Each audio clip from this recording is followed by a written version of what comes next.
Le golfe d'Aden, qui relie l'océan Indien à la mer Rouge, se situe entre la Corne de l'Afrique et les pays arabes. Il est au carrefour de plusieurs plaques tectoniques. La faille du rift océanique est visible par satellite, suivons-la du golfe de Tadjoura jusqu'au lac Assal. Des moments d'exception nous y attendent.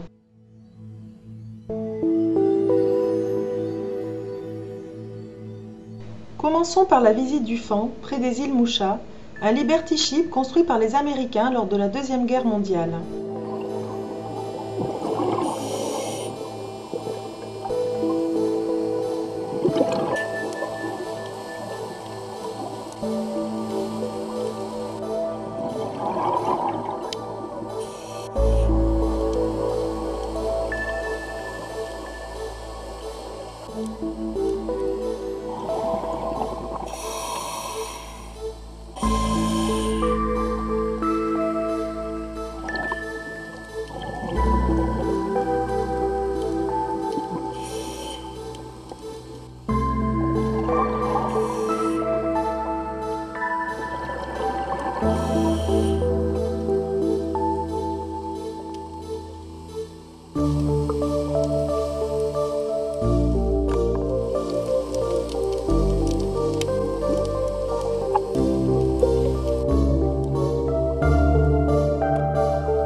Voici la plage d'Arta, un site magique qui fait rêver bien des plongeurs sur notre planète.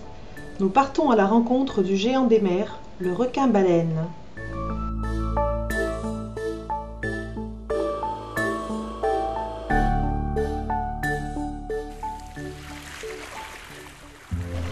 Malgré la houle, les voilà d'ailleurs tous à l'eau au premier aileron. Présent toute l'année à Djibouti, le requin-baleine est surtout observé d'octobre à janvier dans les eaux peu profondes du golfe de Tadjoura, riche en plancton à cette période. On peut en voir jusqu'à 15 individus par jour. Le plus grand poisson du monde est totalement inoffensif. Il se nourrit de zooplancton et de krill qu'il filtre dans l'eau à raison de 6000 litres par heure. Sa taille gigantesque, sa robe d'un gris bleuté entièrement recouvert de taches blanches et sa bouche proéminente le rendent immédiatement reconnaissable.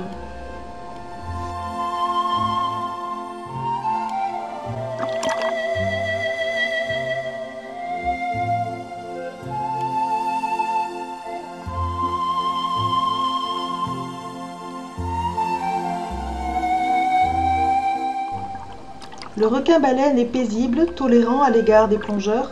Cependant, des règles d'approche doivent être respectées dans le souci de déranger le moins possible ces gentils géants.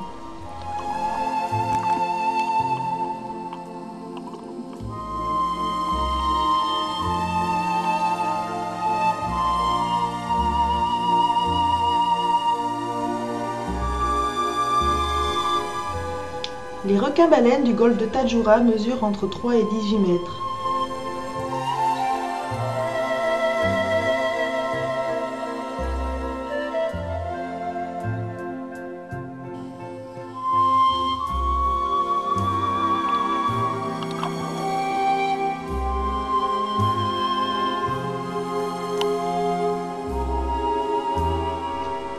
L'Association française Mégaterra de Djibouti réalise depuis 2003 l'identification des requins-baleines à l'aide de photographies et en leur posant des tags jaune fluo.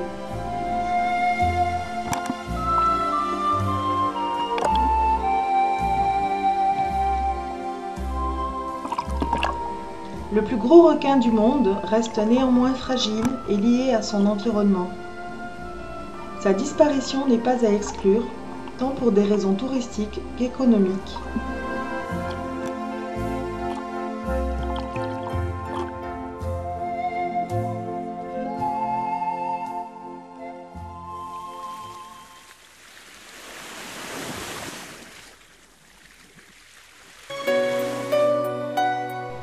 En longeant la côte nord, nous poursuivons notre avancée dans la vallée sous-marine créée par le rift, de Tadjoura au Goubet.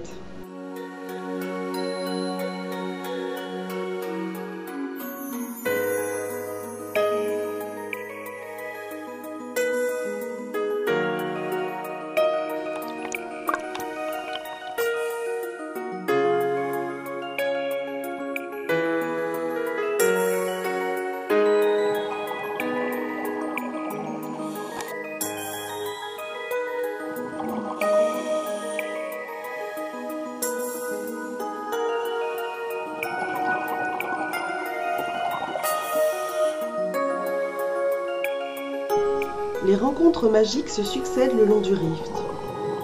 Une holoturie en plein festin. Une magnifique raie pastenague placide.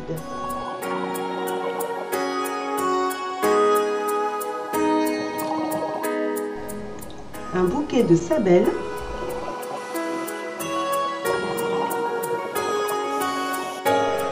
Un requin guitare nonchalant.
La bouche grande ouverte des maquereaux filtrant le plancton brille comme de l'acier poli.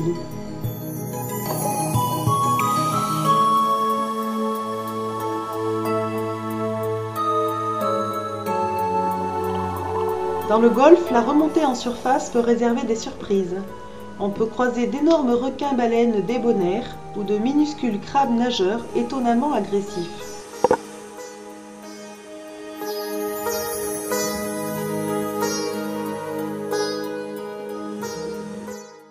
Dans la passe qui commande l'accès du Goubette, il règne, suivant la marée, un violent courant qui forme des creux en surface et des bouillonnements sous-marins.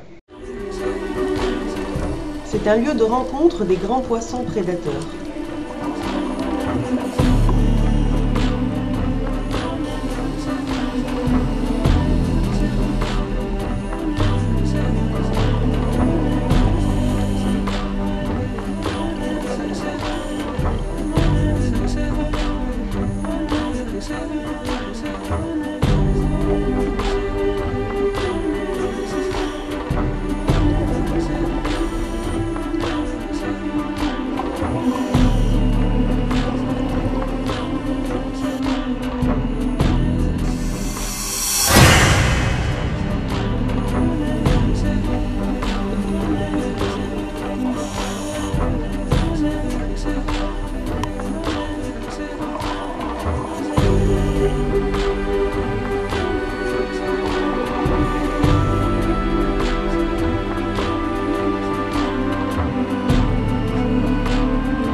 La sortie de la passe en plein courant sera périlleuse.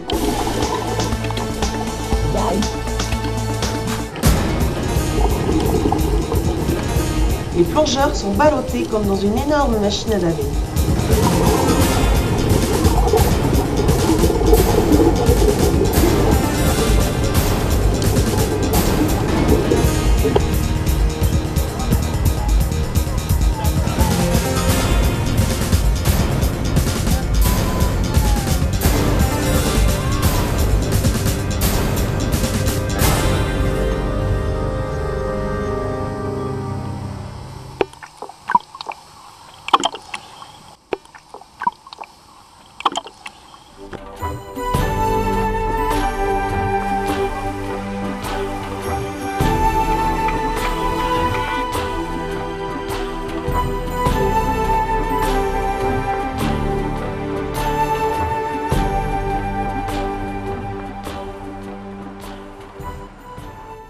La région du Goubet est une zone de convergence entre trois rifts où l'activité sismique est visible.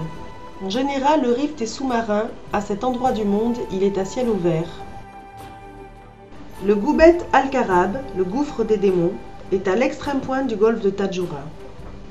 Entouré de falaises quasi verticales, ses eaux bleu nuit ont une réputation maléfique. Cette superbe baie est une région volcanique au milieu d'un impressionnant décor de montagnes arides.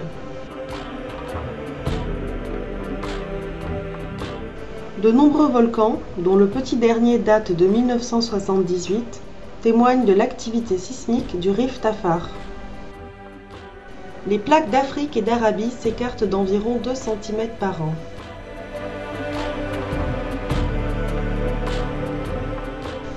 Mais retournons à la faille juste avant son émergence aérienne, au fin fond du Goubet, pour une plongée exceptionnelle entre deux plaques continentales. La faille est dans le prolongement de cette île. Regardez, repérez bien, elle est est-ouest quasiment la faille. On va arriver à peu près sur les 25, un décroché qui tombe dans cette faille. Ensuite ça revient un peu. Donc ça c'est la plaque eurasiatique, ça c'est la plaque africaine. Trouver c'est vraiment très simple, la zone de plus grande profondeur. Ensuite, une fois que vous êtes là-dedans, vous longez la plaque eurasiatique main gauche.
Dernière rencontre magique avec un doux monstre de 15 mètres dans les eaux sombres de la faille marine.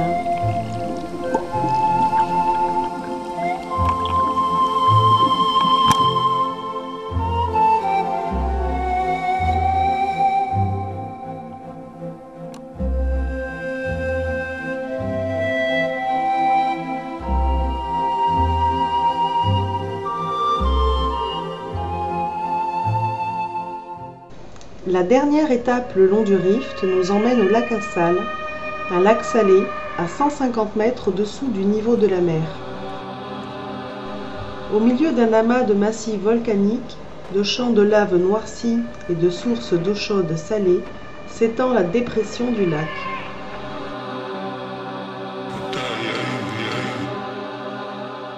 Les eaux turquoises du lac à Salles sont bordées de banquises de sel et de gypse d'une blancheur éblouissante.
Thank you.